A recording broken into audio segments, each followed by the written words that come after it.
Sanctus, Sanctus, Sanctus Dominus Deus Sabaoth.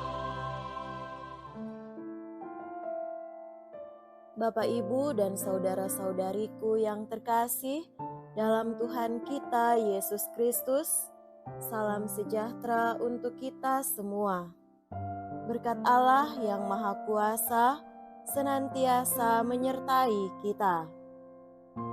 Hari Senin tanggal 25 Mei tahun 2026 adalah peringatan wajib Santa Perawan Maria, Bunda Gereja.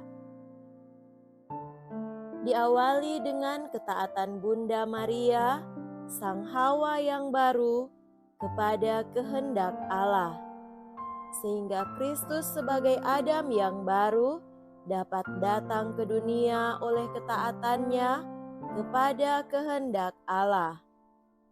Oleh karena ketaatan Maria, Tuhan Yesus menjelma menjadi manusia di dalam rahim Maria dan kemudian dilahirkan olehnya. Sehingga Maria layak disebut Bunda Allah. Dengan melahirkan Kristus, Maria juga dapat disebut sebagai Bunda Gereja karena Kristus sebagai kepala selalu berada dalam kesatuan dengan gereja yang adalah anggota-anggotanya yang memperoleh hidup di dalam Dia. Tahun 1964, Paus Paulus VI menyatakan Perawan Maria terberkati sebagai ibu gereja, yaitu untuk mengatakan bahwa semua orang Kristiani, baik umat beriman dan juga para imam, yang memanggil ibu yang paling dikasihi dan menegaskan bahwa Bunda Allah harus dihormati dan dipanggil oleh seluruh umat Kristen dengan gelar-gelar yang paling lembut. Kemudian di tahun suci rekonsiliasi 1975, gereja memasukkan dalam buku misa Romawi sebuah misa yang dipersembahkan untuk menghormati Santa Perawan Maria, Bunda Gereja. Paus Fransiskus memasukkan devosi kuno peringatan Santa Perawan Maria yang diberkati, Ibu Gereja dalam kalender Romawi di hari setelah hari Minggu Pentakosta.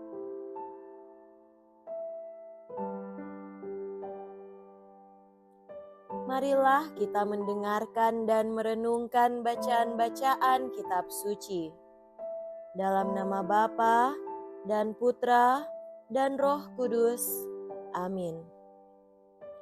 Bacaan pertama dari kitab Kejadian, bab 3, ayat 9 sampai 15 dan ayat 20.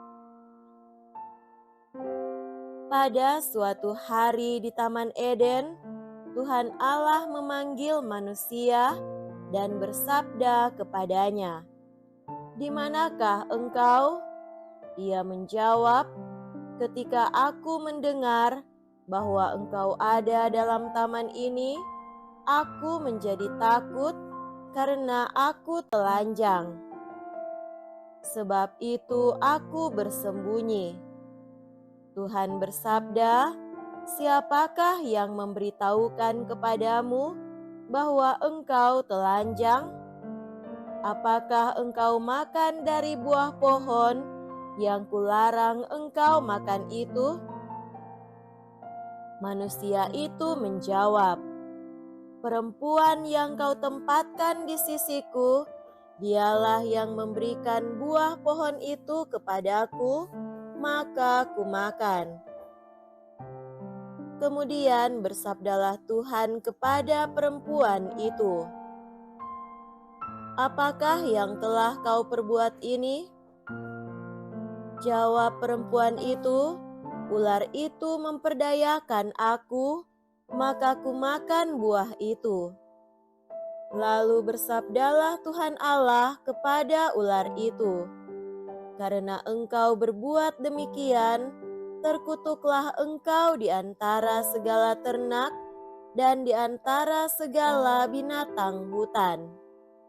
Dengan perutmulah engkau akan menjalar, dan debu tanahlah yang akan kau makan seumur hidupmu. Aku akan mengadakan permusuhan antara engkau dan perempuan ini, antara keturunanmu dan keturunannya. Keturunannya akan meremukkan kepalamu, dan engkau akan meremukkan tumitnya." Lalu manusia itu memberi nama Hawa kepada istrinya, sebab dialah yang menjadi ibu semua yang hidup. Demikianlah sabda Tuhan. Syukur kepada Allah.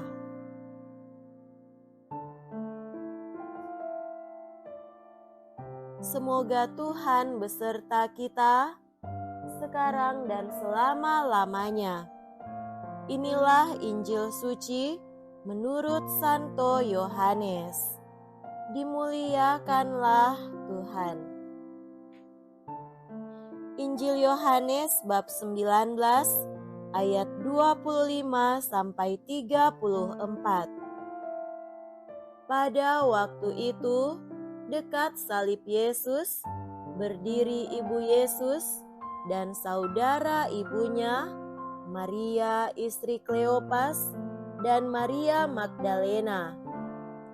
Ketika Yesus melihat ibunya dan murid yang dia kasihi di sampingnya, berkatalah ia kepada ibunya, "Ibu, inilah anakmu." Kemudian katanya kepada murid itu, "Inilah ibumu." Sejak saat itu, murid itu menerima Maria di dalam rumahnya. Sesudah itu, karena Yesus tahu bahwa segala sesuatu telah selesai, berkatalah ia, "Aku haus." Supaya digenapi yang ada tertulis dalam kitab suci. Di situ ada suatu bejana penuh anggur asam. Lalu mereka melilitkan bunga karang pada sebatang hisop, mencelupkannya dalam anggur asam itu, lalu mengulurkannya ke mulut Yesus. Sesudah meminum anggur asam itu, berkatalah Yesus, "Sudah selesai." Lalu Yesus menundukkan kepala dan menyerahkan nyawanya.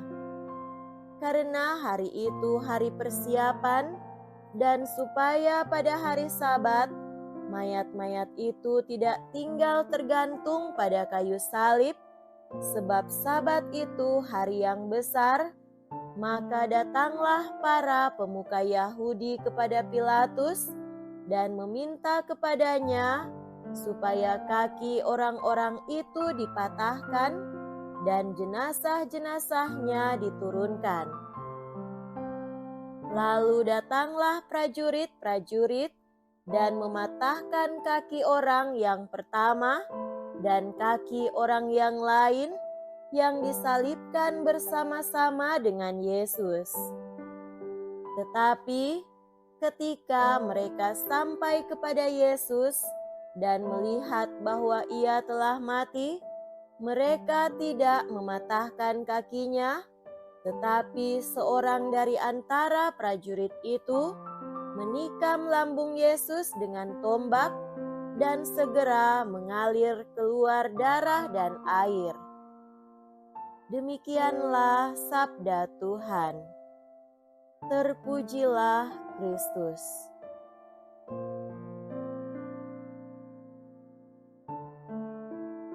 Saudara-saudariku yang terkasih dalam Tuhan kita Yesus Kristus, tema renungan kita pada hari ini adalah belajar dari Bunda Maria, yakni turut memelihara keutuhan gereja.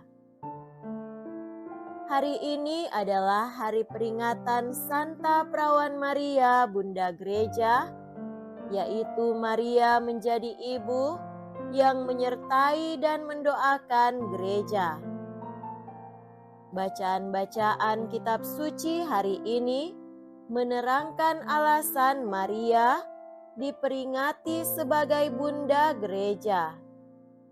Mulai dari bacaan pertama dari kitab Kejadian, kitab suci mulai dengan kisah tentang bagaimana seorang wanita dipanggil dari kejatuhannya di awal penciptaan dan sejarah.